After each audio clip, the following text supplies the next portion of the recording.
Blanc pour le groupe Écologiste Solidarité Territoire pour 5 minutes.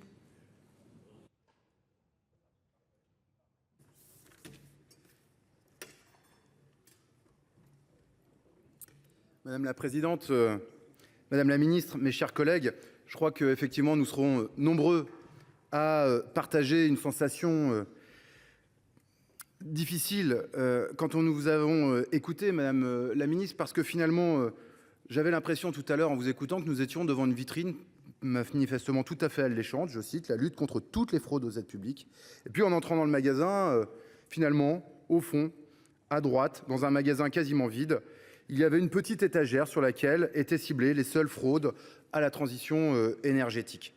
Alors en matière d'abus, puisqu'on parle d'abus, il est pour le moins iconoclaste de vouloir lutter contre toutes les fraudes et finalement lutter seulement contre celles relatives à la transition écologique, a fortiori quand le gouvernement baisse drastiquement les aides en la matière. Parce qu'il faut quand même en dire un mot, le moteur du changement pour la transition écologique, c'est l'accompagnement des acteurs. Or, pour rappel, le PLF 2025 prévoit une diminution de 20% du budget de MaPrimeRénov', qui est passé de 2,5 à 2 milliards d'euros. Et sans un soutien renforcé, les objectifs de la stratégie nationale bas carbone et du plan national d'adaptation au changement climatique ne pourront pas être atteints. Lundi encore, la ministre de la Transition écologique annonçait pourtant vouloir conjuguer écologie et amélioration du quotidien des Français en prônant une écologie populaire. Elle a insisté sur la nécessité de renforcer notre souveraineté, de soutenir l'industrie française et de rendre la transition énergétique accessible à tous. Nous le partageons.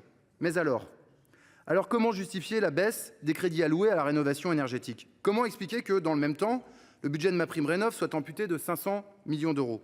Si nous voulons réellement aider les ménages à rénover leur logement, réduire notre dépendance énergétique et soutenir le secteur à la construction locale, alors il faut des moyens concrets et pas seulement des déclarations d'intention. Je le rappelle, le secteur du bâtiment représente environ 45% de la consommation d'énergie et près de 25% des émissions de gaz à effet de serre. Plus de 5 millions de logements sont encore considérés comme des passoires thermiques. Je dis tout cela pourquoi ? Parce que nous devons correctement hiérarchiser les problèmes. La transition écologique est prioritaire et la nécessaire lutte illégitime contre la fraude ne doit pas devenir un paravent. Ce texte, ça a été dit, comporte plusieurs petites mesures utiles. Il n'en demeure pas moins que 3 débats conditionneront pour notre part notre vote. Le premier concerne l'article 2. Il est inacceptable que sous couvert d'une petite loi de lutte contre les fraudes, la possibilité soit donnée aux préfectures de ne pas mettre en règle des situations d'étrangers sur simple suspicion. D'une part, comment peut-on condamner sur simple suspicion plutôt que sur fraude constatée ?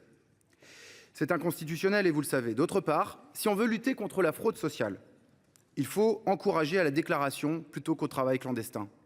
1,6 milliard d'euros de fraude et seulement détectés, de fraude aux URSSAF et seulement 128 millions d'euros récupérés.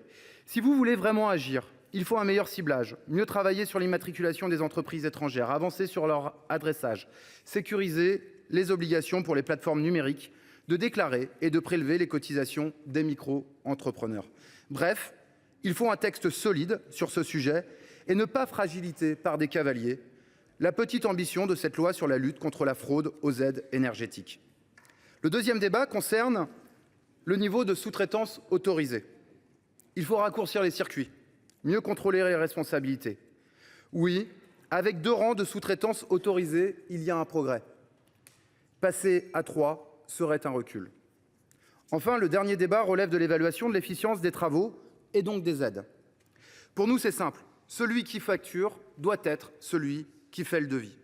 Si n'importe quelle entreprise commerciale, on a parlé de magasins physiques, mais cela peut aussi relever de plateformes numériques. Si n'importe quelle entreprise commerciale, c'est-à-dire sans connaître la réalité objective du bâtiment, peut deviser, alors la porte demeure ouverte à toutes les arnaques. Sauf à contrôler la réception des travaux par des PE ou une évaluation de type consuel pour l'électricité. Ce sera l'objet de nos amendements. Alors je le dis clairement, si vous passez de 2 à 3 rangs les possibilités de sous-traitance, si vous conservez la possibilité de devis à distance, et si en plus vous reportez à 2028 l'ensemble des dispositions, alors il faut être clair, il n'y a plus de loi.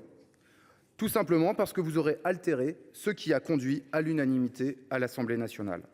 Nous, en conclusion, nous voulons et la transition écologique et la lutte contre la fraude. Merci. Merci, cher collègue. La parole est à Monsieur Jean-Jacques Michau.